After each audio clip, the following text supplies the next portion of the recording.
Good morning, dear students. Today we will start of chapter 10. This chapter already we have discussed this one.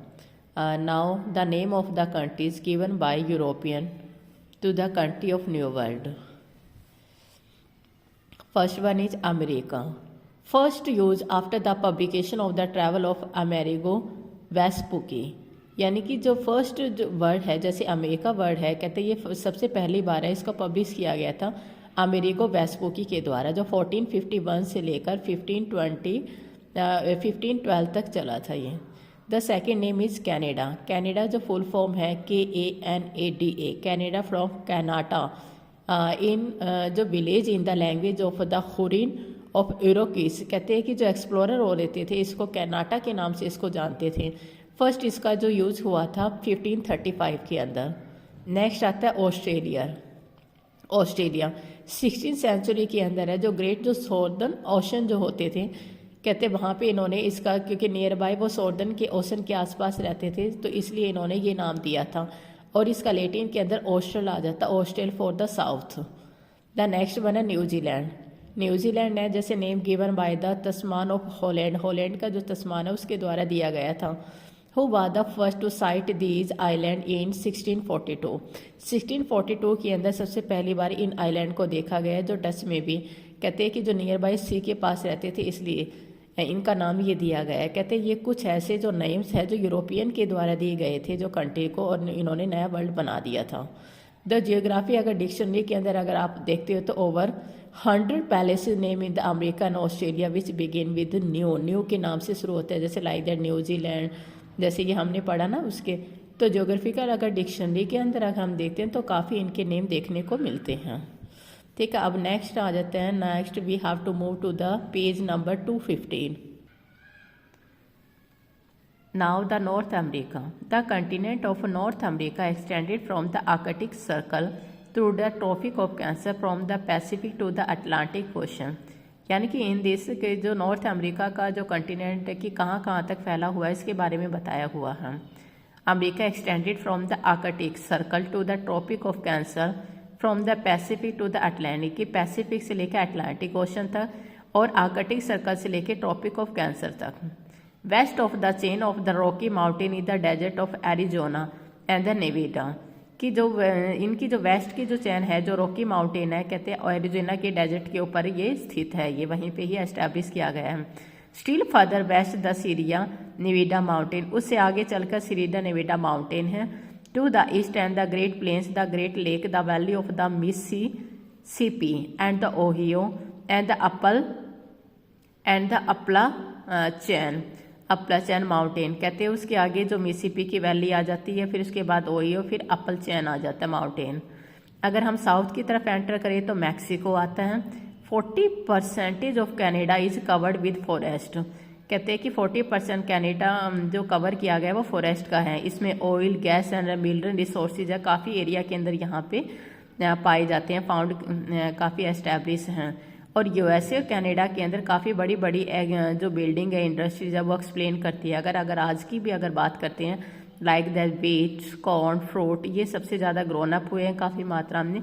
और fishing है इसका major industry है माना जाता है कनाडा के अंदर, कि फिशिंग इसका मेन सोर्सेज माना जाता है कनाडा के अंदर। क्या क्या चीज़ें आ जाती है, wheat, corn and fruit.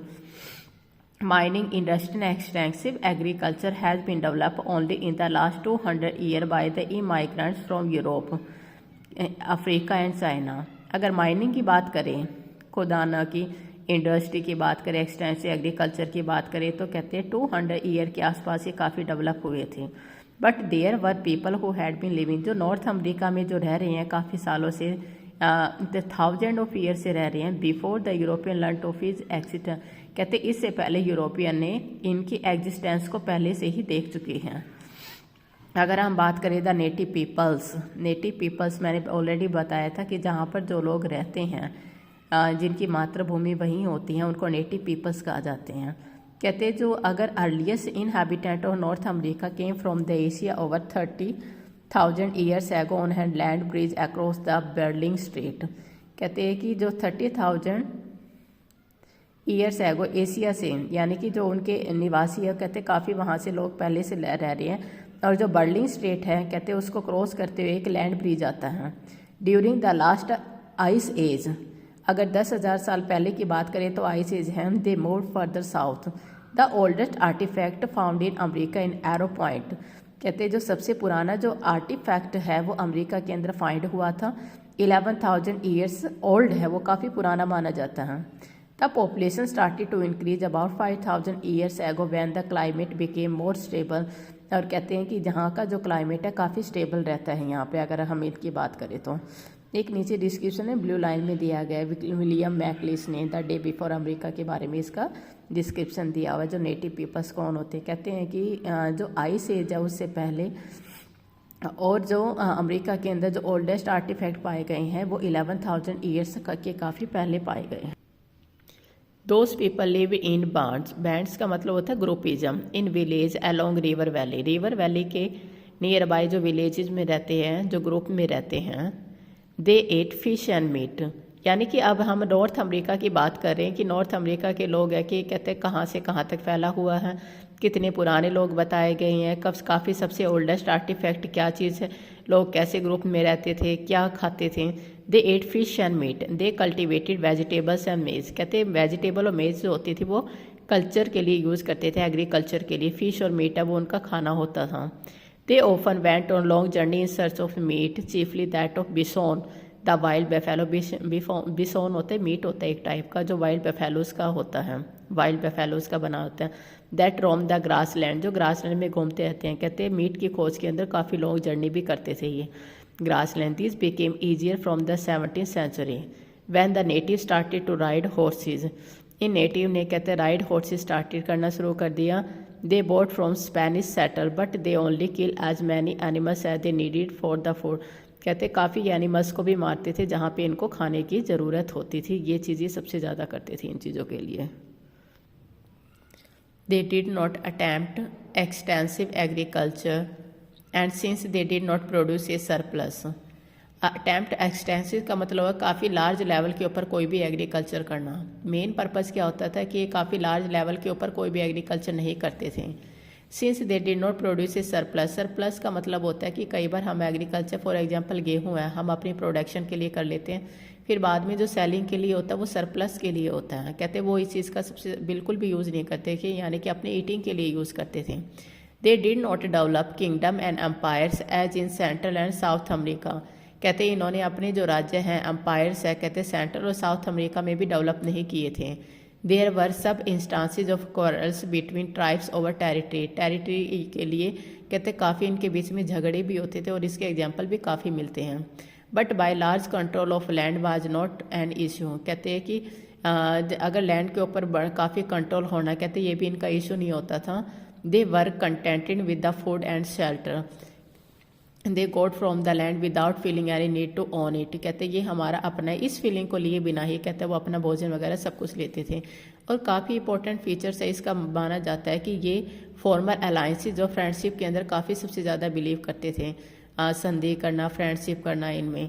And exchanging gift goods were obtain not by buying them but as gift, कहते जो कोई भी गुड्स होते थे आर ऑब्टेन नॉट बाय, वो मतलब कोई भी वस्तुओं को क्या है कि परचेज नहीं करते थे, वो खरीदना बेचना उस फॉर्म में नहीं होता है बल्कि गिफ्ट की जाती थी ये चीज़ें।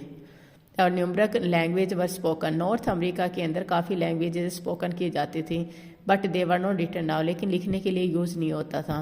वे सबसे ज़्यादा बिलीव करते थे time moved in cycle and each tribe has account about their origin and their earlier history which was pass from one generation to the next, कहते हैं वो ऐसे बिलीव करते थे अपने ओरिजिन में अपने कि वो अर्ली हिस्ट्री जो पहले वाले होते हैं ताकि एक जनरेशन से दूसरी जनरेशन के अंदर कोई भी चीज़ पास हो सके, कहते हैं इसके अंदर वे सबसे ज़्यादा बिलीव करते थे साइकिल के अंदर कि पास टू पास वन और अनदर सिचुएशन या जनरेशन। दे वर्क, ये काफ़ी क्राफ्ट पीपल होते थे एंड वो ब्यूटीफुल टेक्सटाइल का काम काफ़ी इंपॉर्टेंट होता है और इसी में they are also master in skill. They could read the land, they could understand the climate and different landscape in the way literate people read written text, कहते हैं ये लैंड को अच्छे से पढ़ सकते थे, अंडरस्टैंड भी कर सकते थे क्लाइमेट को डिफरेंट लैंडस्केप के अंदर ताकि जो लिटरेट पर्सन इन चीज़ों को रीड कर सके, ये सबसे ज़्यादा इंपॉर्टेंट होता था। जैसे अनकाउंटर विद यूरोपियंस, यूरोपियन के साथ काफ़ी इनके अनकाउंटर होते रहते थे। ये चैप्टर में देखो different terms are use in English for the native peoples of the New World, New World के लिए काफ़ी चीज़ें टर्म यूज की जाती थी। For example ab origin, ab origin का मतलब अब मीन्स होता है from, origin means the beginning, की कोई भी चीज़ की बिगनिंग होना। अब ओरिजन इसका एडजेक्टिव भी है और इसका काफ़ी मिसयूज भी एज ए नाउन के रूप में इसका कई बार यूज़ किया जाता था। फर्स्ट नेटिव पीपल है, कहते हैं organise native group, organise by the Canadian government. ये अगर आप पिक्चर में देखते हो इसका trading way of dressing sense, कहते हैं सब कुछ यहाँ पे दिखाई देता है। इंडिजिनियस पीपल का मतलब people belonging naturally to they place, कि जो जहाँ से बाय बर्थ होता है, नेचुरली जो जहाँ से बिलोंग करते हैं उनको।